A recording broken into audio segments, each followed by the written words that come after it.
The thing I'm thinking about the most right now is branding. I want to make sure that it takes an audience only 3 seconds to realize what I'm offering. I have a special target audience and I want to make sure that I'm choosing my words as carefully as possible so that what I'm doing and what I'm saying is really resonating with them.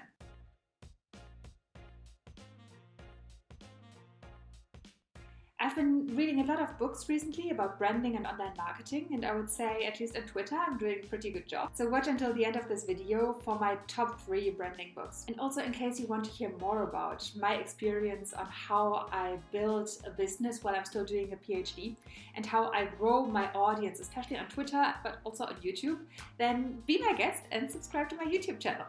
So let's get into my book recommendations straight away. The book that I was most mind-blown by is Building a Story Brand by Donald Miller. My biggest takeaway of this book was that my brand is not about me. I know it's counterintuitive, but it is true. Everything that especially new audience members care about is how I can help them. They don't care about why I'm doing what I'm doing or how I got to where I am, what my struggles were, what my brand story is. All they care about is how I can help them and how I can add value to them. So my whole narrative is about my audience's problems and how I can contribute to helping their problems. Actually, I bet most of my audience members don't even know my name, which is perfectly fine because it's not about me. Of course, we have to make it a little bit about ourselves to show how we are qualified to help our audiences with their problems. Donald Miller actually gives a very, very nice analogy. In the story of our brand, we are not the hero. Our customer is the hero of the story. In a way, our customer is the Luke Skywalker and we are Yoda. So in a nutshell, we are the guide and our audience is the hero. This is one of the most important things about branding and to resonate with your audience. My second favorite book is The Infinite Game by Simon Sinek. First, I was actually going to recommend Start With Why by Simon Sinek, but then just recently, like last week, I read The Infinite Game and I realized it incorporates already the knowledge from Start With Why and builds up on it. So The Infinite Game is actually better in the sense because it adds more information than Start With Why. And I think the book is very valuable to build a strong foundation for your brand and for your business so that it is sustainable in the long term. Because usually, as you know, maybe most startups don't make it past the first 3 years. And I think this book is going to help you a lot with building a long-term business and a long-term brand. He has extracted strategies from game theory of finite and infinite games, just as a background information. So most of the games that we are playing in our everyday lives are finite games. For instance, football or soccer, as Americans like to say, takes 90 minutes and then the game is over. At the same time, there are games like World of Warcraft. I'm not a big computer games person, but it seems like this is an infinite game where there's not really a defined winner. There's only some people that are currently successful, and then eventually there is someone else who is successful. And it takes a completely different strategy to make it in this sort of game. Business is an infinite game, and there are not really winners, yet very often businesses claim to be number one based on some metrics that nobody has ever really agreed upon. Like the number one airline, but based on what? Based on how many people fly with it, based on how many people are happy with the service, based on, I don't know, how often they have been visiting the website. So everyone seems to be number one at the moment, and this is a stupid mindset if you don't have any metrics that you've been agreeing upon first. This is also a very dangerous mindset because we waste valuable energy by competing with others, again in a game that has no defined rules and that has no defined metrics, and we are trying to be the best. And instead we could be using this energy to be competing with ourselves and to be making a product that is better than our last product. And we should focus on only serving those target audiences that get our brand. It doesn't really matter if someone doesn't get our brand, then not our customer anyway.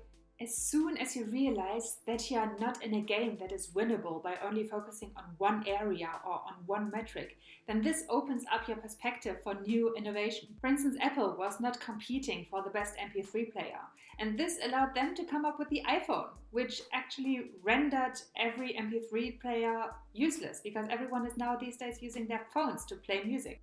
So my biggest takeaway from this book was don't compete with other players in your game to win.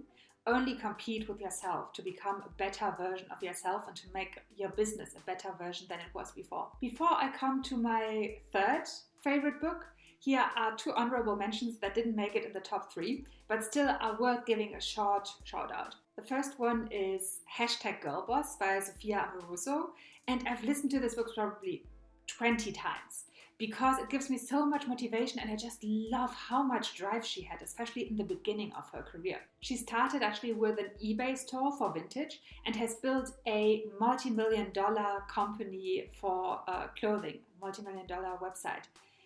And what has really fascinated me about her is her how she got free online marketing, because she has built a huge MySpace platform. She has been getting generating friend requests, and every 5 requests she had to type in this "I'm not a robot" code.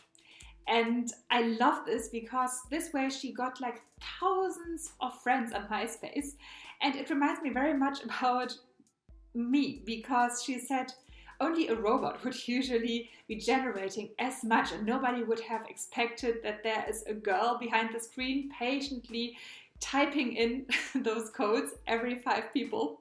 And she's kind of like channeling her inner girl robot. And I'm doing the same thing, because every Thursday I'm sitting there for about 1.5 hours and sending out videos to everyone who has requested it, or sending out video links. And I'm also, every time I'm getting tired of it, I am thinking of Sophia Amoruso, how she has been channeling her inner girl robot. And I am doing the same and channeling my inner girl robot and my inner girl boss. And this is why I love this book. It is really motivating for me, but at the same time there are not many actionable advice in it. So if you choose to read it, then do it with motivation in mind, and not necessarily if you want, like I said, some actionable advice. The other book that I would like to recommend is The One Thing by Gary Keller. And it focuses on, or it talks about that you should focus on only one thing in your business. For instance, Starbucks or KFC have made it big with only one thing. Starbucks has only focused on coffee. KFC has focused on actually only one recipe, and they've been perfecting it and this way competing with everyone else. And he says that you should be doing the same thing and niche down as much as possible to whatever is your expertise. The only problem that I have with this is that he is taking the one thing thingy a little bit too far for me, because, well, I have an audience that wants to maybe maybe start their own business while doing a PhD. So by definition, this is already 2 things. So I'm not sure how much I can recommend this book to you. I think this framework is great when you're only thinking about your business, but your business shouldn't be the one thing in your life. And actually, I'm a big fan of having several plates spinning somehow, so that you're not financially dependent on only one thing. But yeah, from just a business point of view and within your business, I think it is a great book. Okay, those were my 2 honorable mentions. And now my third favorite book for business building is .com Secrets by Russell Brunson. This book is more focused on online strategies of building an online business rather than branding itself. He really talks about how to attract your customer and the behind-the-scenes structures of an online business. For instance, he is introducing a value ladder. A value ladder, for instance, he is describing a value ladder for a dentist.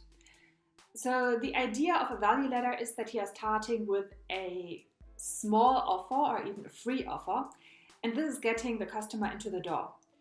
So for instance, for a dentist, it would be free cleaning of the teeth. And then while the customer is in the seat, he's saying, oh, well, you have really nice teeth, but have you considered blah, blah, blah, whatever it is that is important for dentists. And then the customer says, no, I really haven't. And he says, well, you should. I'm also offering this for $100. And then the customer says, oh, yeah, okay. And then he comes in for this $100 product. And then he is again, the person is again pitching then another product that is then going to cost $500. And this is like how people slowly increase the value of products that are offered, so that kind of a ladder is developing. A similar idea is the sales funnel. So if you ever been to McDonald's and you've heard the question, do you want fries with that? Then you're in the sales funnel. Because, well, McDonald's is actually not gaining very much money with, for instance, a cheeseburger. Actually, most of the money that you are spending for a cheeseburger is just getting McDonald's equal for the marketing that gets you in the door. So this whole, do you want fries with that? Do you want a medium, what do you call it? Happy Meal? I don't know, I'm not a big, well, a medium size portion, or do you want a large portion or something? So all of those upgrades that you can do within McDonald's are actually the things that McDonald's is making money with it. So as soon as you're in the funnel, they are kind of like adding all kinds of other offers to you, and this is actually how they are making their money, and not with their initial offer. In the book, he also teaches how to set up those systems, etc. And for me, it was really fascinating because I'm also a geek for those things. And I don't know, maybe you're in business and this is all very, very straightforward to you, but to me it is not, because I'm a scientist. And yes, I really enjoyed this book, and it has really helped me a lot, and it might also help you if you're also a scientist and also new to those things, because they are all very, very easy and very, very simply explained, yet still I found all of those books very value-packed. And actually I'm curious if I'm the only one for who those concepts were new. And also, do you have any book recommendations? Because right now I'm still in the learning stage, and I would really, really appreciate it if you could also give me your best book recommendations so that I can keep learning. And like I said, the subject is really, really new to me. But the one thing that I'm good at is Twitter and how to grow a Twitter audience. And actually, I have a little freebie for you, which is my 3-step tweet formula. So maybe you have already heard about it in my other videos. Basically, what it is a formula of how to structure your tweets so that you first raise attention, then say what you want to say, and finally get engagement. And this engagement will allow your tweet to be presented to a new audience. And this is basically what you want. So with this 3-step tweet formula, you expose whatever you are saying in the tweet, ideally to as many people as possible.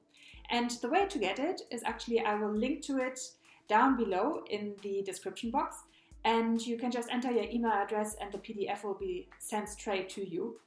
And also obviously follow me on Twitter because, well, I'm trying to add value also there, and I'm tweeting every day.